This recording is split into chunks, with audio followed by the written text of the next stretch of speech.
जय हिंद दोस्तों, स्वागत है आप सभी का आपके अपने YouTube चैनल ट्यूशन घर ऑफिशियल में। आज की इस वीडियो में हम लोग अपने टॉप 5 वाले सेशन को आगे बढ़ाएंगे, जिसमें आप अब देखने को पा रहे हैं जीएस और स्टैटिक जीके जैसे क्वेश्चन, और ये एसएससी स्टेनोग्राफर के जो प्रीवियस ईयर के क्वेश्चन है वो मैं इसमें करा रहा हूँ, ताकि आपको आइडिया लग सके कि किस टाइप का जीएस का क्वेश्चन आया हुआ है या आता है। ये देखो सेट नंबर 2 चल रहा है, इससे पहले एक सेट मैंने करा दिया है। ये सेशन डेली चल रहा है, तो आप ज़रूर ज्वाइन करें और बताएं कमेंट करके कि आपका कितना सही हो रहा है। तो आज की इस क्लास को शुरू करने से पहले एक मोटिवेशनल लाइन कि सफलता के लिए किसी भी खास समय का इंतज़ार मत करो, बल्कि अपने हर समय को खास बना लो। ठीक है, तो इंतज़ार मत करिए कि आप सफल होंगे, आप करेंगे, अब टाइम आएगा। बेहतर है कि जो चल रहा है समय, उसी समय में सब कुछ अच्छा करके आगे बढ़ें। ठीक है, तो चलिए आज के टॉप 5 क्वेश्चन को शुरू करते हैं। देखना, पहला क्वेश्चन आपकी स्क्रीन पे है, ध्यान से देखना। गोल की आत्मकथा है, आखिर ये किसकी आत्मकथा है ये आपको बताना है। तो आपके सामने ऑप्शंस हैं, आप ध्यान से देख पाओगे कि आपके सामने ऑप्शंस लिखे हुए हैं। पहला option Mike Tyson, major Dhyanchand, Mary Kom, Cristiano Ronaldo. ठीक है, तो इसका आप सिंपल सा आंसर जानोगे। आपको पता है गोल, ये जो गोल लिखा हुआ है आपको एकदम ध्यान होगा कि ध्यान में ध्यानचंद रही हैं। गोल तो उन्हीं से रिलेटेड है, हॉकी के प्लेयर से। अब देखो बात ये करते हैं कि अगर हमें ये क्वेश्चन मिला है तो आइए मेजर ध्यानचंद से रिलेटेड या गोल से रिलेटेड या हॉकी से रिलेटेड जो भी बातें हमें पता चल सकती हैं उनकी चीज़ों को देखते हैं। देखना आप स्क्रीन पे, यहाँ पे आप देखो मैंने डिटेल काफ़ी लिख रखे हैं ताकि आपको भी अच्छा लगे। थोड़ा सा और जूम करता हूँ, देखना, दिख रहा है? देखो क्या कह रहा है इसमें, कह रहा है कि यहाँ आंसर 2 मतलब कि मेजर ध्यानचंद। आगे लाइनें देखिए, कह रहा है कि प्रसिद्ध मेजर ध्यानचंद एक हॉकी खिलाड़ी हैं। सबसे पहली बात, उन्हें अब तक का सबसे महान फील्ड हॉकी खिलाड़ी माना जाता है।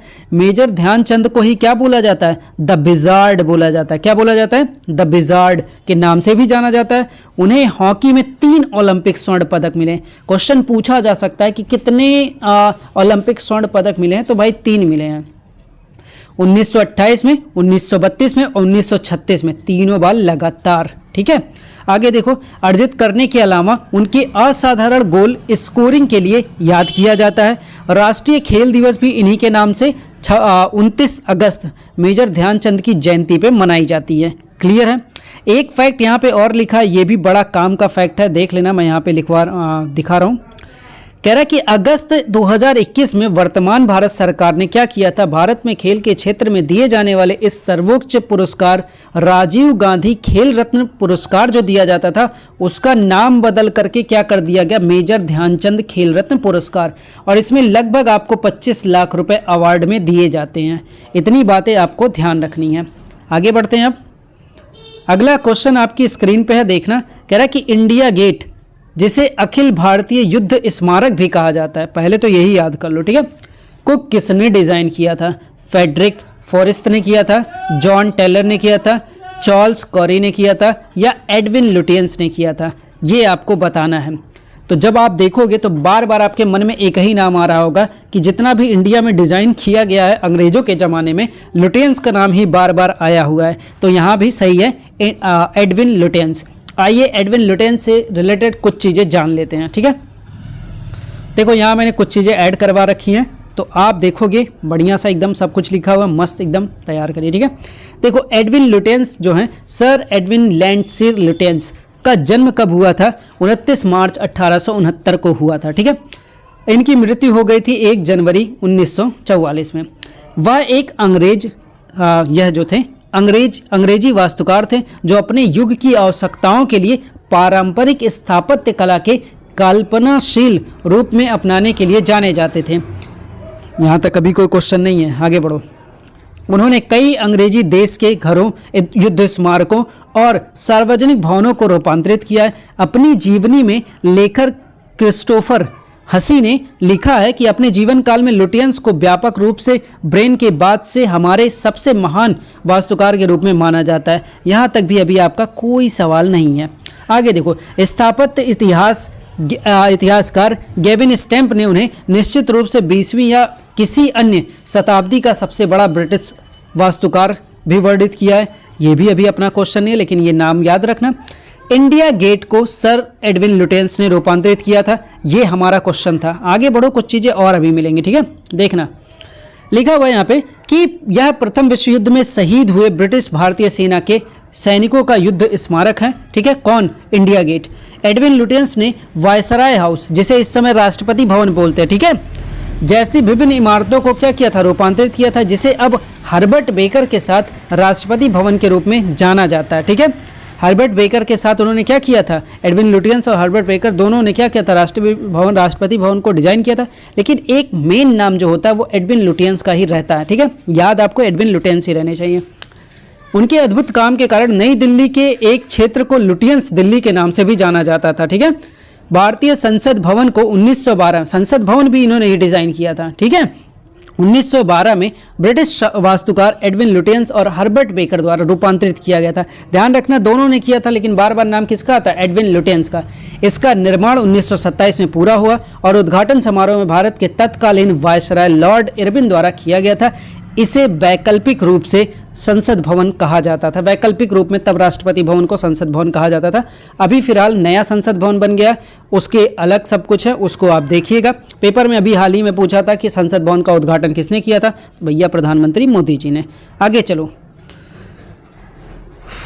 देखना ध्यान से। अगला तीसरा क्वेश्चन हमारे पास है कि निम्नलिखित में से किस अधिनियम को मार्ले मिंटो सुधार के रूप में भी जाना जाता है? भारत सरकार अधिनियम 1919, 1935, 1892 या फिर 1909? तो इस क्वेश्चन का भी आपको याद रखना है कि भाई 1909 जो है वो मार्ले मिंटो सुधार के नाम से जाना जाता है। अब आइए बात कर लेते हैं 1909 भारत परिषद अधिनियम मार्ले मिंटो सुधार, ये क्या क्या इसमें फैक्ट हमारे पास इंपॉर्टेंट है उसको हम जान लेते हैं। यहाँ देखो लिखा हुआ है, सब कुछ डिटेल में एकदम चर्चा हो रही है। क्लास में देखो बताया जरूर करो कि कमेंट करके आपका कितना सही हुआ और लाइक मार के जाया करो, ठीक है।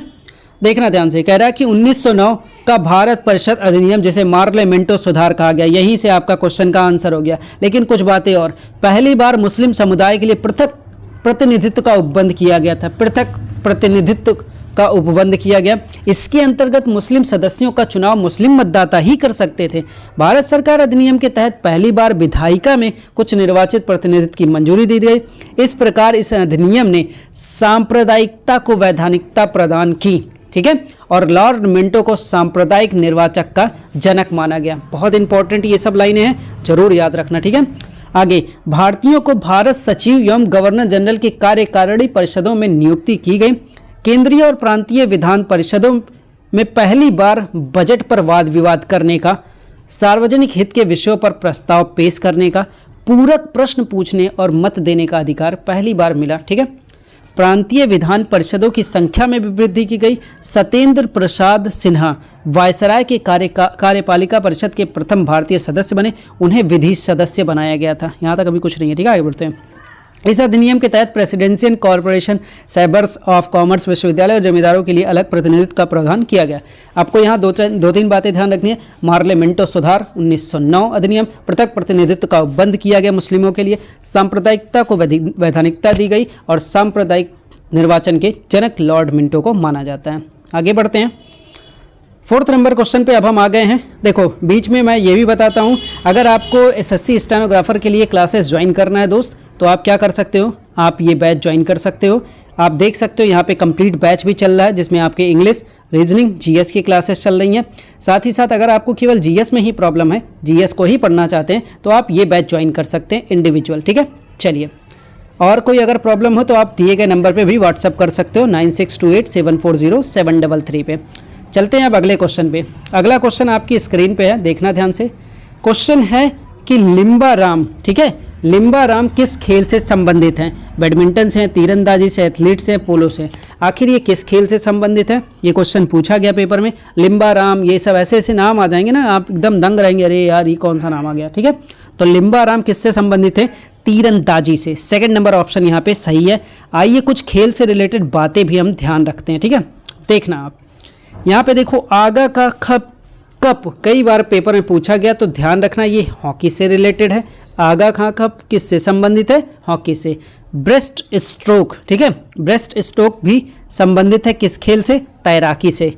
किस मैगजीन को क्रिकेट का बाइबल कहा जाता है? बहुत इंपॉर्टेंट क्वेश्चन है। विजडन को क्रिकेट का बाइबल कहा जाता है। वाटर पोलो में अगर पूछा जाए या कबड्डी में पूछा जाए कितने खिलाड़ी, तो भैया 7। कबड्डी और वाटर पोलो में कितने खिलाड़ी? 7। और मैगजीन जो बाइबल कहा जाता है क्रिकेट का, विजडन। बेस्ट स्ट्रोक तैराकी। आगा खा कब? हॉकी। लिम्बाराम किस खेल से संबंधित? तीरंदाजी। ठीक है, आओ 5th नंबर क्वेश्चन आज का लेते हैं, देखना ध्यान से। 5th नंबर क्वेश्चन में एक क्वेश्चन पूछा गया, if God was a banker, तो इस पुस्तक को किसने लिखा? ठीक है, तो देखो अमिताभ घोष लिखा, अश्वनी सांघी लिखा, रवि सुब्रमण्यम, झुम्पा लाहिड़ी। कई लोग तो अलग अलग, कोई अमिताभ घोष लगाया, कोई झुम्पा लाहिड़ी लगाया होगा, लेकिन एक नाम पे जो चर्चा नहीं हुई वही इसका आंसर है, रवि सुब्रमण्यम। यही इसके आंसर है और यही इसका आंसर है, if God was a banker. ठीक है, इसका आंसर क्या हो जाएगा? इसका आंसर हो जाएगा इसका आंसर हो गया रवि सुब्रमण्यम। ठीक है, अब मैं 3 पुस्तक और यहाँ पे ले लेता हूँ, ये तीनों भी बड़े इंपॉर्टेंट हैं। एक लिखा तमस, इसका उपन्यास के रचयिता थे भीष्म शाहनी, बहुत इंपॉर्टेंट है, याद कर लो। तमस किसका है? भीष्म शाहनी का। महाभाष्य अभी चर्चा हुई थी पतंजलि, और गोल अभी चर्चा हुआ मेजर ध्यानचंद। समझ में आया? चलो आज में बताइएगा आपका कितना सही हो रहा है। ठीक है, कमेंट करके जरूर बताया करें कि आखिर कितना सही हो रहा है, सेशन कैसा लग रहा है। ऐसे डेली आपको कंटिन्यूसली ये मिलता रहेगा। ठीक है, तो बाकी क्लासेस ज्वाइन करने के लिए ये पूरा कंप्लीट बैच ज्वाइन कर सकते हो। अगर आपको कुछ जानना है तो आप दिए गए नंबर पे व्हाट्सअप करके ये पूछ लो कि कोर्सेज में क्या क्या बताया जा रहा है, क्या क्या कराया गया, कहाँ कहाँ तक पहुँचा हुआ, सारी चीज़ें आपको बता दी जाएंगी।